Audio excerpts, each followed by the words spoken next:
Welcome to Straight Talk. I'm Eugene Chan. The Tai Po fire was a tragedy that shocked our city.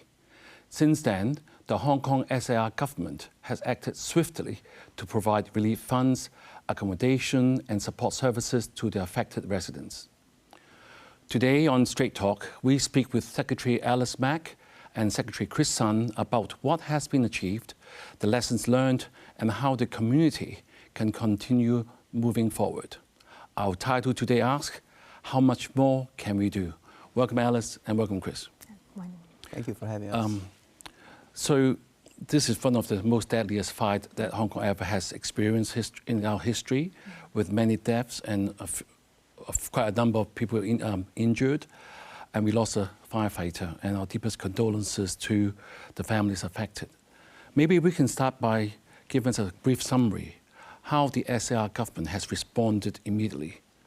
Alice. Well, on the first day when the fire broke out, the Home Affairs Department, we have opened 9 shelters in Tai Po to serve more than, at that time, at the peak, there were 1,000 residents staying in the 9 shelters.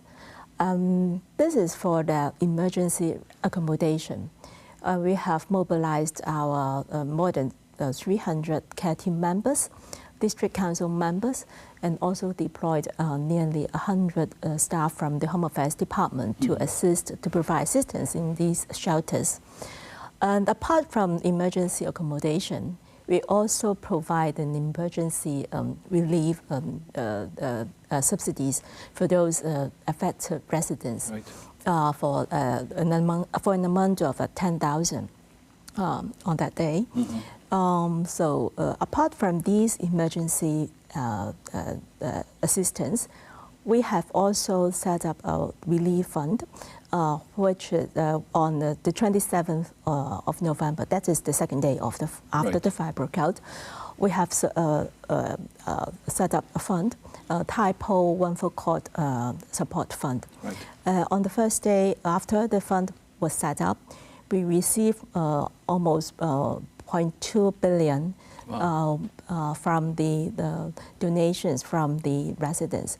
Until now, we have received 4 billion donations from enterprises and individuals from Hong Kong, the Chinese mainland, and also overseas. Right. So we are making use of these funds to provide various support programs for our affected residents and flat owners. Right, I think, Secretary, the whole Hong Kong is very saddened about this incident, but they're very impressed with how much love and care from within the community and also from the mainland as well.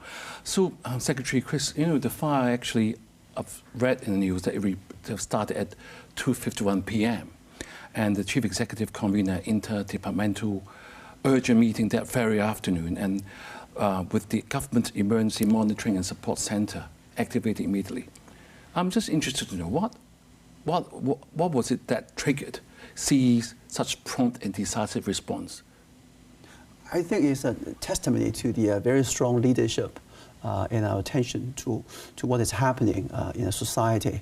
So for the Tai Po fire, given the scale, it's an all-out effort by the government. So you can imagine, while firefighting rescue work is ongoing, at the same time, as Alice has just said, we have to put out an all-out effort to help all those residents being affected. Accommodation, what they need to eat, clothing necessary. So it's not just the government. As you said, there is a huge outpouring of charity and generosity from all over the community. So Alice, you just mentioned there are a lot of people who come up with resources, money, even NGOs, banks, etc., etc. I mean, how do you ensure that so that everything is being coordinated so efficiently, so everybody will get the right amount at the right time? How do you do that? We see the various needs of those residents at different stages. At the very beginning, we provide them with very timely financial support by offering living allowance of 100,000 for every affected households. Right. And after that, we also provide various subsidies for those foreign domestic helpers and workers working at One Foot Court, and also students living at One Foot Court. And apart from that, we also care about the needs of the flat owners. So on the 18th of December, we launched another program, that is the rental allowance program. We offered 150,000 per year for those flat owners. So they can make use of these rental allowance to, we hope they can make use of these rental allowance to find a suitable place for their medium-term accommodation. So till now, we have already launched 11 programs and schemes and have committed 1.2 billion on these various programs. We will see the needs of the residents at different stages and provide them with timely and suitable assistance. Right. Chris, I mean, Alice has just mentioned how much has been resource has been poured to the residents. So, but I'm sure we're going to ask, even with such a coordinated, well-coordinated response, every emergency will present challenges. What were some of the most difficult moments that you have experienced? I think the greatest challenge is with the people. Right. This is what we learned from our social workers on site as they recount what happened in the initial days. So there's a lot of counseling going on.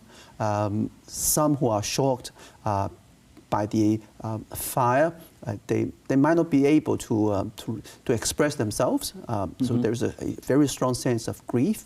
So with our social workers and as well as a lot of volunteers, they're trying to not just provide for the resources, but there's a lot of care and love going on. Right. So I think this is very important for us. So to make sure that they feel attached, that they feel that they are part of us, and we are there to help them, to provide to them. We can just give them a hug and cry together to help them go through the whole very, very painful process, but this is necessary. Right. Secretary Ellis, I think Chris has just enlightened us what has happened. Yes. I know Chief Executive John Lee has said never the best, but only better. I mean, you've done a great job in supporting the resident with accommodation. But what has been the responses from the residents? Are they happy, or, I mean, I'm sure they always want more. How do you deal with that? We try to cater for their needs, and you know, for every affected residents, they will have different needs.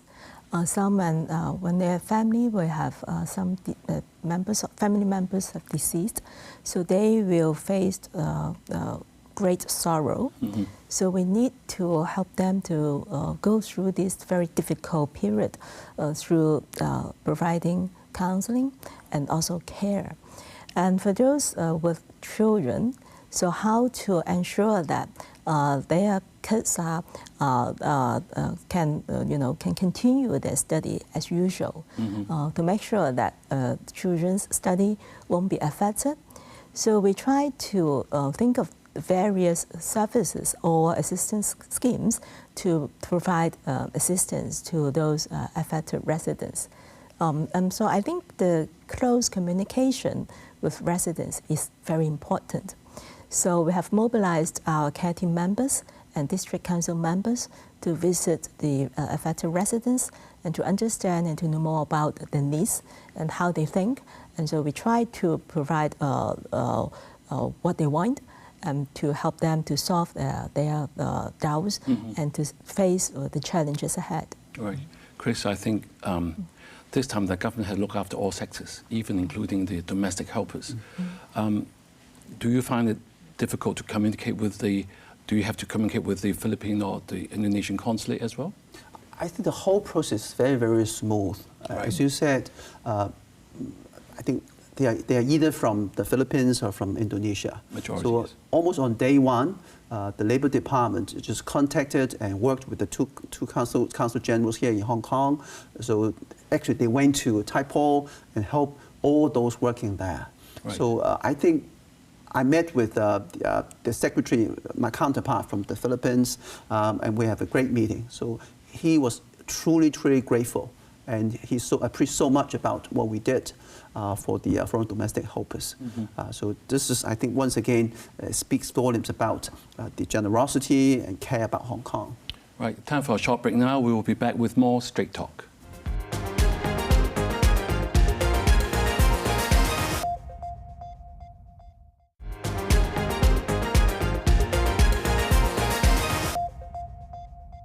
We are back on Straight Talk with Secretary for Home and Youth Affairs Alice Mack and Secretary for Labour and Welfare Chris Sun in the aftermath of the Tai Po fire, talking about what has been achieved so far and what more we can do. So both secretaries, it's only 1.5 months since the tragedy, and I think you guys have done a lot, and I'm sure all the Hong Kong people will be very grateful. Maybe we'll start with Secretary Chris. One initiative that you have started off with is 1 social worker per household. What exactly is that, and what are you trying to achieve in that initiative? Yeah, this has been decided almost on the first day.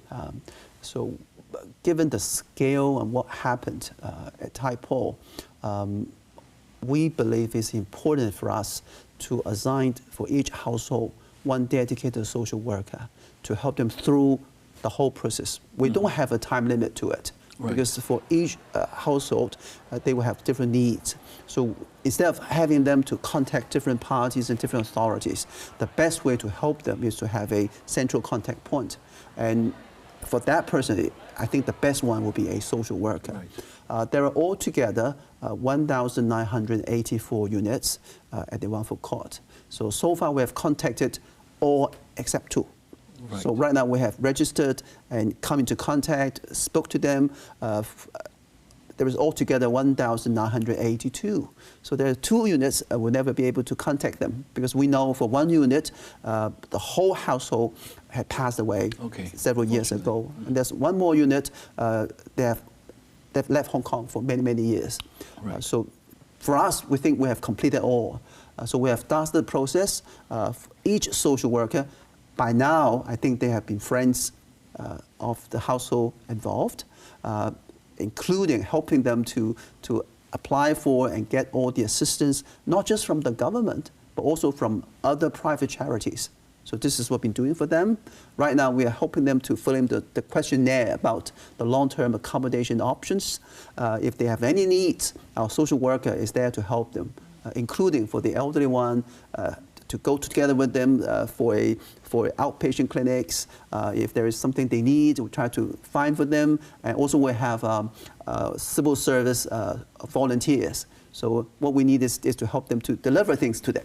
So because if you look at the mix and the pattern of the Wangfu Court residents, about 40% they're elderly people. Right. So they need a lot of help. Right. Is it full-time dedication to those? For us, each household got an assigned social worker, but the social worker is not a full-time work. They got a daytime full-time work. So on top of their existing daytime full-time work, they're going to attend to all the needs of each household. Including livelihood, even emotional, anything. Anything. So this is the contact point. So through the social worker, they can get access to other services, what they need. But the key point is have somebody they can trust, they can speak to on regular contact. So our aim is to provide the best hope that's possible to all the affected residents. Right, I'm sure on behalf of the viewers, please extend our deepest appreciation to the 900 plus social workers. It nearly covers every social workers in the social welfare department. Wow. We have around 2,000 social workers in the department.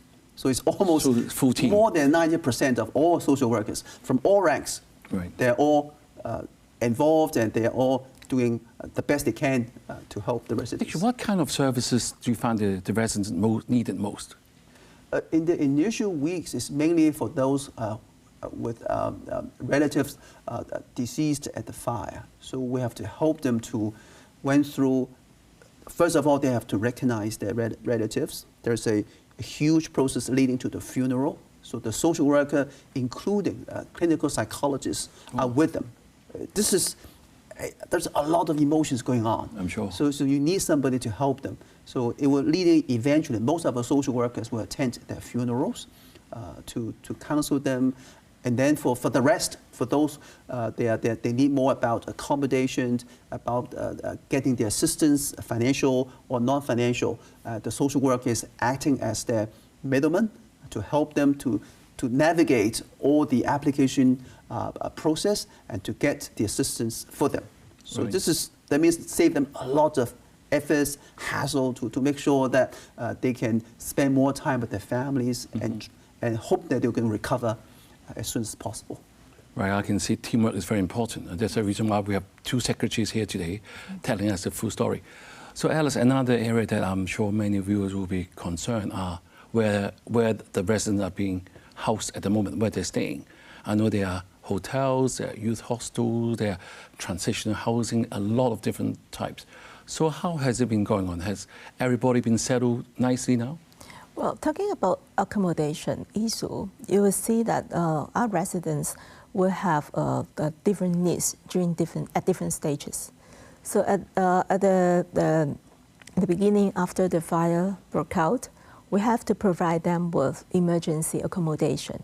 So the Home Affairs Department has coordinated with hotel and youth hostels operators, and we offered more than 1,300 rooms to cater for the emergency accommodation. After the temporary accommodation, residents, they will look for medium-term accommodation. So we have transitional housing and other housing offered by the Housing Bureau and also the Housing Society.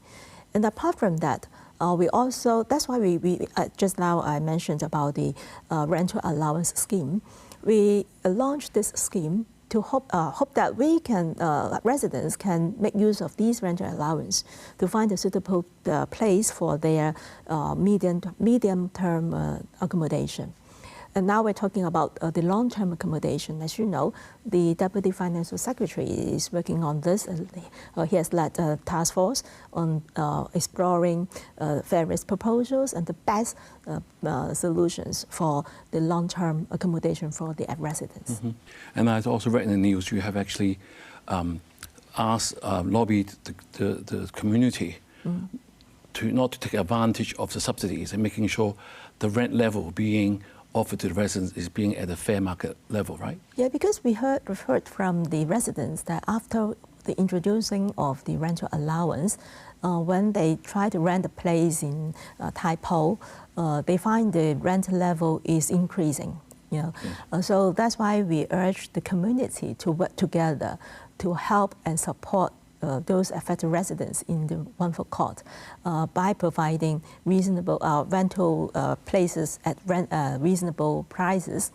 I hope when the community will work together, we can help the residents of One Foot Court, and we can also work together to build a better society for us.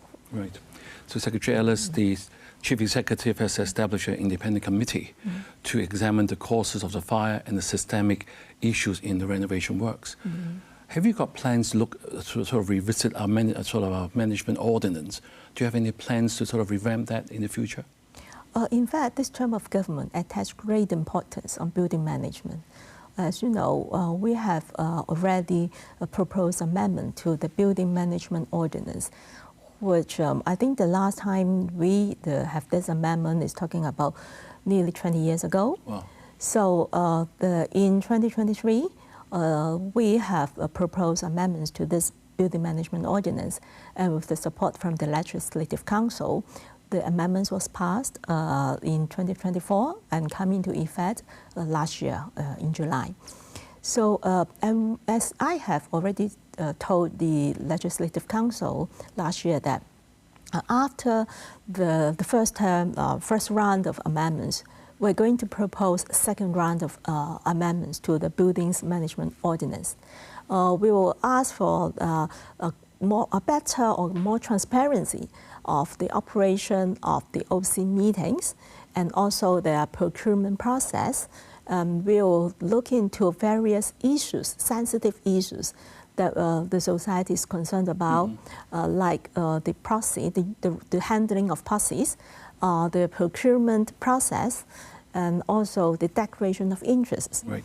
We're going to propose these the directions to amend these ordinance to the electrical, and I hope with the support of the Legislative Council, we can have this second round of amendments passed as soon as possible, so that the OCs, the owners corporations, they will have a better guidance as to how to operate the OCs and to work for to better manage their own buildings. Right, Alice, I mean, the Lands Tribunal formally have actually approved the dissolution of the Incumbent Management Committee of Wrongful Court, and the government has appointed Hop-on Management, which is under the China Chem Group, to administer this estate for the time being. This is something not usual. Why is this needed, and how can the rights and the interests of the owners being represented? Well, you're right that this is the first time the government applied to the Lands Tribunal under the Buildings Management Ordinance to apply to the tribunal to dissolve the management committee of a particular OC and to appoint the administrator. As we all can see, the consequences of the fire, that will be very unprecedented. So we cannot expect our volunteer or part-time management committee members to handle all the very complicated situation, because they have to deal with all the contracts that the OC have already come into with various parties. So how to manage the buildings at this stage? So that's why we see the consequence, and we simply cannot expect the management committees can carry out their duties under the DMC and the BMO. So that's why we apply to the Land Tribunal to dissolve the incumbent MC and appoint an administrator. Hop-on is, we all know, has a long history working in the industry, and is a professional and licensed property management company. So they will work on pro bono basis for the Wrongful Court residents. So the Wrongful Court residents do not have to worry about further financial burdens. For Secretary, I'm going to ask you the last question. We have to be very brief.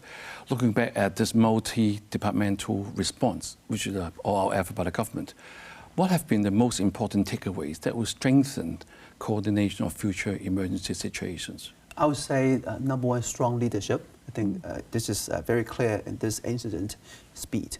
So we have to act really, really fast, and also communication. You have to listen and then act and then respond. Okay, I'm afraid I have to leave it there for now, and thank you for both secretaries for sharing your insights. The Tai Po fire was a tragedy, but it also showed how the government, community partners and the public can come together in a crisis. There has been a clear commitment to supporting affected residents. So as recovery continues, the important question remains, how much more can we do? Have a good evening and see you next week.